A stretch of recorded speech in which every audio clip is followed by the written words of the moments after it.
that. I mean, the fact that we are reclaiming rockets and things, that is completely thinking outside the box. I don't know if that was driven by his thoughts or his team of people or what, but I just think that is innovation is what makes our country great, and I think supporting people that think differently than you do, I think will get us to a better spot.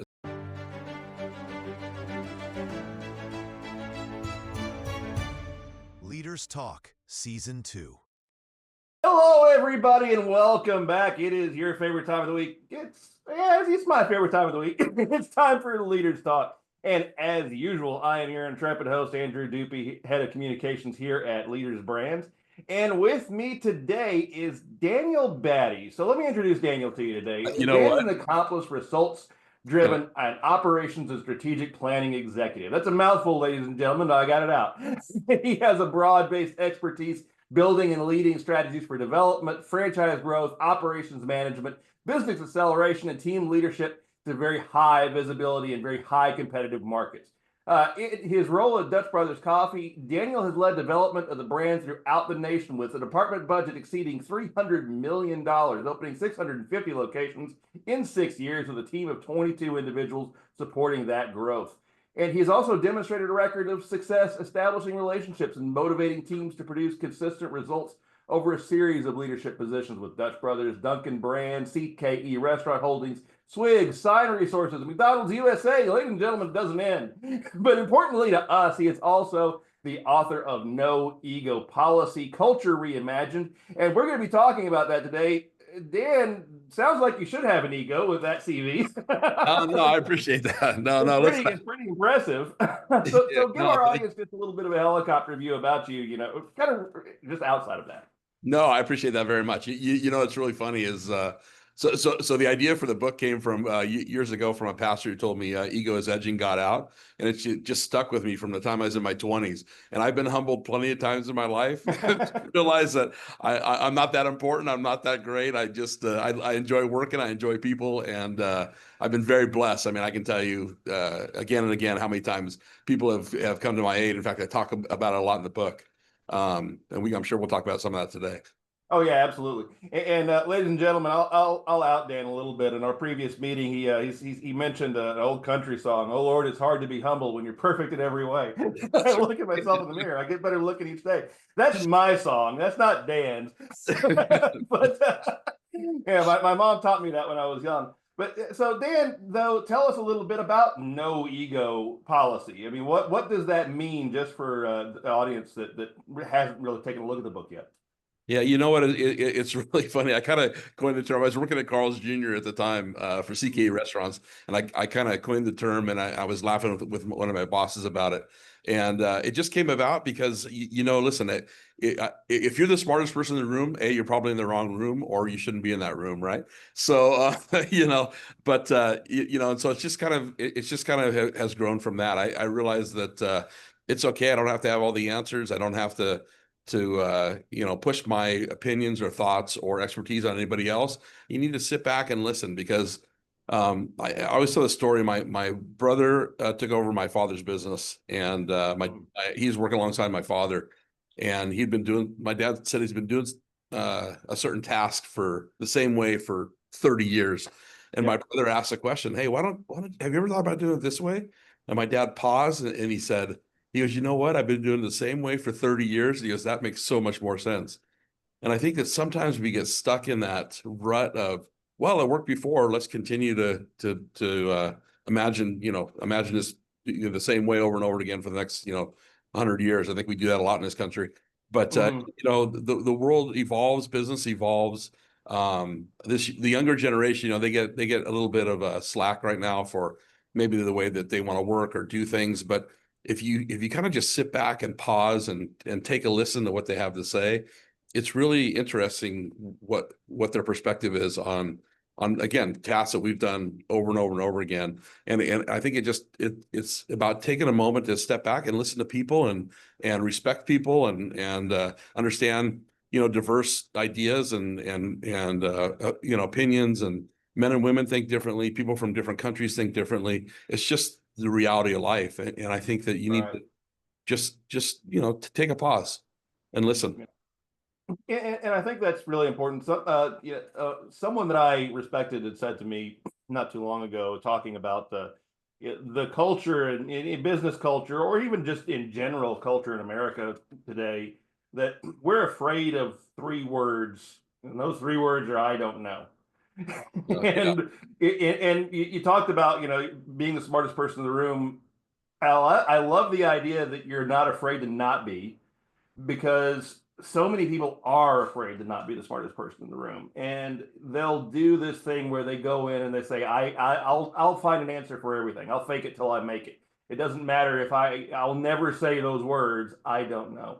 So tell me how you can embrace that and still be able to answer the questions that you're asked if you don't know them. Oh, it's really interesting. I kind of go back to I actually had this happen with the CEO, but I don't want to out him. I was having lunch with him. He told me Yes. the same thing. But there's a story about Richard Branson where he was sitting with a group of investors and bankers and things of that nature, and he was having a conversation about finances, and his CFO says, can we pause a minute? And he took Richard Branson outside and he said, "Do you know the difference between net and gross profits?"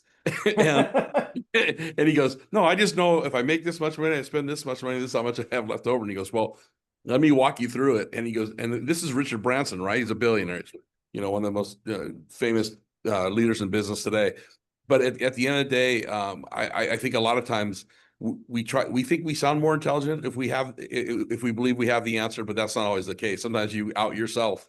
And I've been in situations where I've either seen people make a really bad play in that regard. You're talking about something they really don't have any expertise on, and I pulled them aside after and I said, "You realize this was wrong? Here's why." And it's important to just listen. The one thing I talk a lot about in this book, and this is a counterintuitive, I think, to business as a whole, is love wins, right? I'm not doing this, for my health. I don't come to work every day because I'm like, wow, man, this is really making me feel good about myself. And I do. I love what I do, and I love the people I work with and things of that nature. But you're doing this because most of the time you're trying to feed your family, you're trying to pay your bills, things of that nature. But I think it's important that that we understand that people are coming to work every day not because they want to necessarily, but because they have to. And so we need to make it an environment where people feel loved and feel appreciated and feel supported. And if they don't feel that way, they're not going to meet their fullest potential. What happens is people go silent. People stray off. I talk a little bit in the book about a seasonality curve. And I've seen it several times in business. Yeah. You may have somebody that's working just incredible. I mean, they're crushing it for 3-4 years, and maybe in that 5th year, they just kind of fall off the radar. And you're like, "Hey, what happened here?" It could, listen, they could be going through divorce. They could have a family member pass away. It could be something changed in the environment of the business. A lot of times the answer to that in business is, "Hey, you know what? We need to cut that person loose. We need to let them go." I have a completely different perspective on that. And that's why I call it a seasonality curve. You kind of go through seasons of your life, you go through seasons of your career. And I think it's important that you understand what people are going through and what their challenges are. I literally had a conversation just this past week talking with a business owner. And I said, the only way you're going to be able to achieve great success with your employees is if you give them all the tools they need to succeed. You can say, "Hey, go out and get this done." But if they're running blind, you need to pull back and say, "Hey, what is it you need to be successful? How can I help? How can I assist you?" And I think as the higher up the food chain you go, the lower on the totem pole you go. You talk a little bit about the inverse pyramid. Your job as a leader is to support the people on the front lines and to give them all the tools that they need to be successful. And the top-down, 1950s style of management just doesn't work anymore. Of somebody barking orders and saying, "Get this done, get this done." People are going to look at maybe Elon Musk and Bezos and go, "Well, they did," or whoever, Jobs, they did a pretty good job at that. But I don't know what the inner workings of the rest of their company, what was going on inside. But I do believe that supporting people and encouraging people will get you to a better place in the long run without some collateral damage. Right. It, And you know, and that's just it. I don't think it's as counterintuitive as you say. I mean, I think people will think it might be counterintuitive to business, but what we've seen is in the business world that a lot of places that do have encouraging environments in which there's a lot of there's more collaboration. There's not so much the person at the top knows everything because it's like we've already said, even someone like Richard Branson doesn't necessarily know everything. He doesn't have to necessarily know everything. As yeah, long as you have a visionary at the top, as long as you have someone who has a vision for the company, then you bring in a good team and you encourage that team, and that team brings in their team. And I feel that that isn't counterintuitive to business because what that does is that creates something that is innovative, where you don't have somebody at the top that again thinks they might know everything, and you end up an example of in one of our other books, the new Coke situation, where you have a very small cadre of people who are making all of the decisions. They don't really have all the data, and they become afraid of the market. They don't really study the market, and they make a really horrible business decision that yeah, ends up devastating their company by going in a direction they didn't need to go in.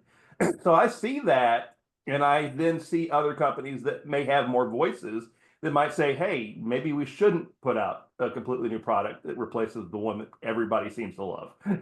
So, yeah, I mean, kind of tell me about that. I mean, the team environment, the team metric, because I know that's really important to what you're saying. yeah. No, no doubt. It's really interesting. I use this all the time, and I will just say her name is Mandy, and that's all I'll say. But Shout she out to my girlfriend, Mandy. oh, there you go. There you go. No, but she was a young lady that worked for me that she was a project coordinator, and we had about 22 people that worked for underneath me at Dutch Bros, and everybody had some, we had directors and construction managers and things of that nature. And Mandy would challenge me on some of the simplest ideas, and I would laugh. I would say, "Hey, I don't know why I hadn't thought about that, or why nobody on our team had." So we would every week we had a construction managers call where we would sit and we would talk to our team and say, "Hey, what's working in the field, what's not?" And then every other week we'd invite the entire team, and that's where Mandy was really good at just challenging people. And then on top of that, once a month we would meet with our architects, and yearly we'd meet with our architects, vendors, and general contractors. And it was constantly looking at what it is we were doing as a brand and trying to make it better. Kind of peppered in there as well is we had a great relationship with the facilities team. And the reason that was, when you're building, especially when you're building 150 restaurants a year or shops a year, I mean, you're just running hard. And it'll take us a year or two to get that shop open, and then we hand it off to the facilities. They own it for the next 20, 25, 30 years. And so I would start looping them in about every month or so and say, "Hey, what's working, what's failing?" And we would try to take their pinch points or their pain points and design those out of the plans, so that it was a failing hinge, if it was a leaking hose, if it was whatever it was, we would try to make sure that was something that wasn't recurring over and over and over again.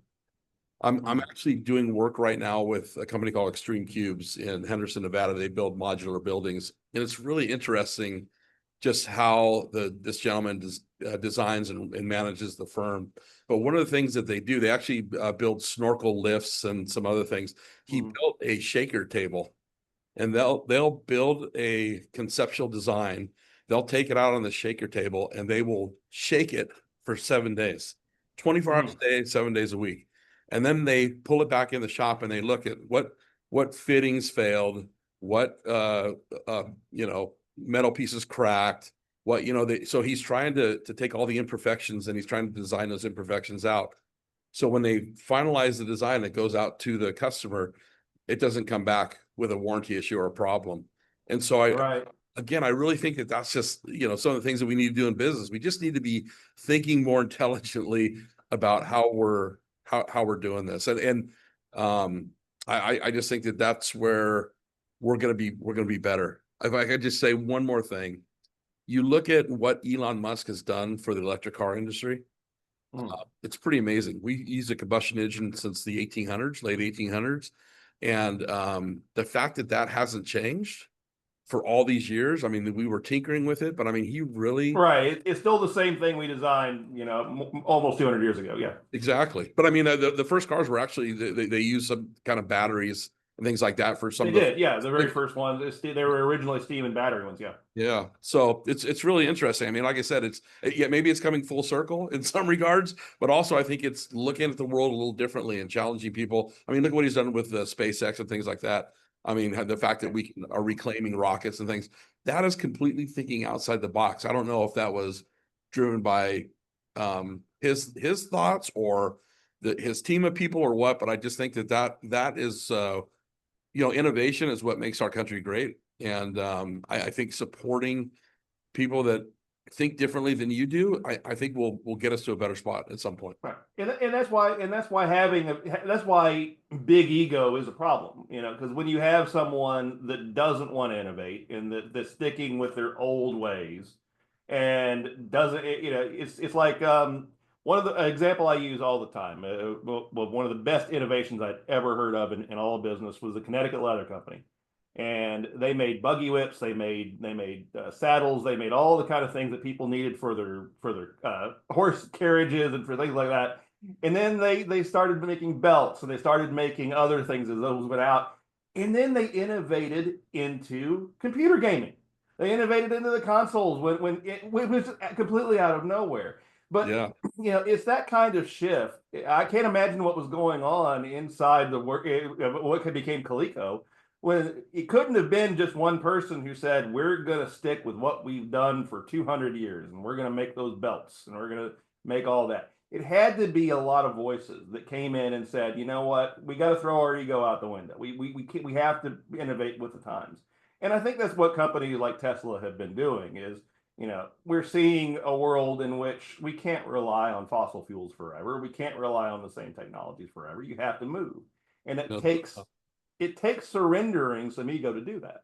Yeah.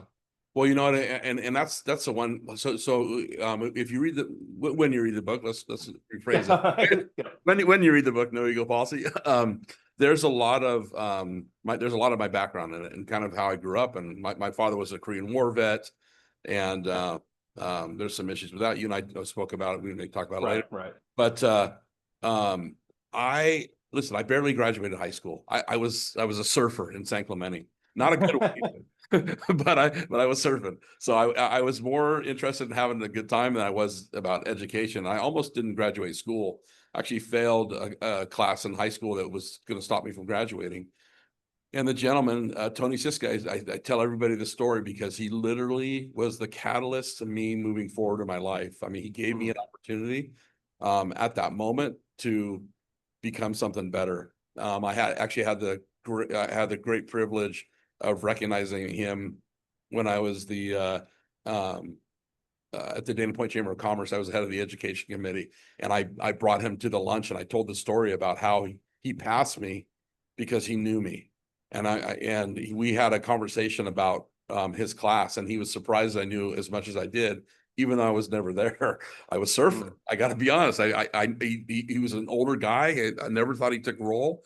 He was taking roll every day, and I took advantage of that, and it was the wrong bet, and it caught me off guard. I thought my father had a 10th grade education. He went to the Korean War when he was 17. He had a really hard life. Left home at 14. So it was I watched him struggle, and had I not graduated high school, I think it would have broke his heart. And my dad and I, that was my best friend. So several times throughout my lifetime, they'd say, "Who's your best friend?" I go, "My father." And people would laugh at me. And then they would say, I always saw you with your dad. And I go, we had a great time. We'd go watch all the Naked Gun movies or all that the weekend. That was our enjoyment together, right? So he loved to laugh. I loved to laugh. And it's just but throughout my career, I mean, we moved to San Clemente, California, which is a small town. There was nobody there. There's like 17,000 people that are spread out. Now there's about almost 80,000. But I used to sell golf balls on a golf course to Richard Nixon.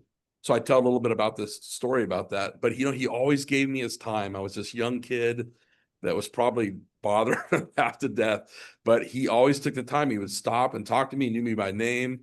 He shared stories with me. He introduced me to Spiro Agnew and Buzz Aldrin and all these different people when I was growing up as a kid. And I honestly, it just went right over my head because I was talking to the. So it's really funny in hindsight, but I've had some really kind of unique experiences, and I share a lot of those in the book. And a lot of it is people showing me a lot of grace. And I think at the end of the day, we need to be a little more sensitive. When you talk about love and things like that, people get, oh God, it's that touchy feely stuff. It's actually not. It's about accountability, holding each other, lifting each other up, but holding each other accountable to something greater. And I worked for a gentleman by the name of Jack Willingham at CKA Restaurants. He would always say the words fair, firm, and friendly. He says, Dan, always be friendly and always be fair with people, but be firm. He goes, set the expectation and hold people to that. Let them know what that expectation is and hold them to it. Hold them accountable to what they say they're going to do for you. He goes, don't stray from the brand because you want to be the nice guy or you want to be overly fair. Maybe not fair is the wrong word there, but at the end of the day, I think it's taking business and it's looking at it from a more human perspective than just a bottom line ROI. Yeah. The funny thing is if you take care of your people, Peter Drucker says, if you take care of your people, they'll take care of your business. And there's so much truth to that, and there's data that actually proves that. The return on investment is proven to be greater when you treat your employees better. Yeah, and that's why I say I don't think it's counterintuitive. And I agree with you. I mean, there was a very nice man that once said, "All that you need is love," and then the guy shot him. But but it's really true. And I think maybe from my perspective, as someone you've been a teacher for a good half of my life, that kind of fair, firm with love, that kind of thing is what makes being a teacher successful. I think more people should do it. Because when you learn what you're doing there is you're cultivating teams, you're cultivating, and when you become a manager, when you go into business, which I did after that and became an executive, I brought those things with me, and I felt that those were far more effective. I think that you never stop being a teacher, you never stop learning when you're a teacher. That's the other side of everything. And when you're a manager, when you're executive, that should be the thing that you do. So I'm completely in agreement with you. So, Dan, I think as we kind of are winding down on time, I usually kind of ask this question, what's a golden nugget? I mean, I think you've given us a lot here. We've already got a Fort Knox, but if there's even something else, just something else you want to leave the audience with, what would that be? Yeah, you know what? It's really funny. You and I had talked a little bit about this. It's just simple. I kind of said it earlier, but I love wins, man. And it sounds, like I said, it gives me chills. It sounds so cheesy and so cliche, but at the end of the day, I truly, in the bottom of my heart, believe that love is the greatest thing that we can give to those people around us, whether it's family, friends, colleagues, even when there's people out there that don't deserve love. One of the gentlemen that I spoke with yesterday is going to endorse my book. I won't say his name, but he is a very kind of stoic, hard individual. But I actually talk about him in the book. He's a great dude. He just doesn't realize it sometimes. But every time I was with him, I'd throw my arm around him and give him a hug. And he was one of those guys that would like tighten up. He hated it, right?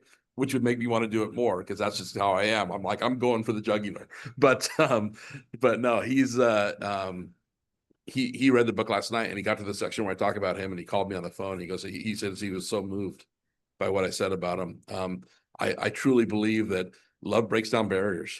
And so I guess that's the nugget. Love will break down barriers and it'll get you to where you need to go.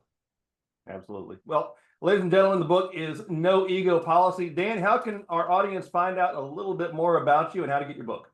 That's awesome. I appreciate that. By the way, the last name is Batty. It's not Batty, but that's okay. We're okay. Oh, that's okay.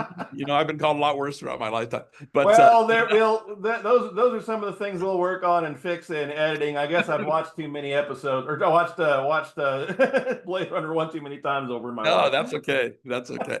No, but if you want to visit noegopolicy.com, I have just a small website. You can order the book from there through Amazon.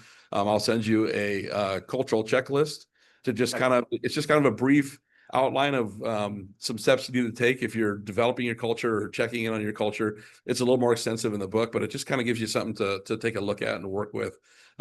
Again, I believe that there's a lot of aspects to culture, and it's not just like, hey, we're going to treat people nice. There's actually a lot to developing a strong culture, and hopefully I capture that in the book and in the checklist and things of that nature.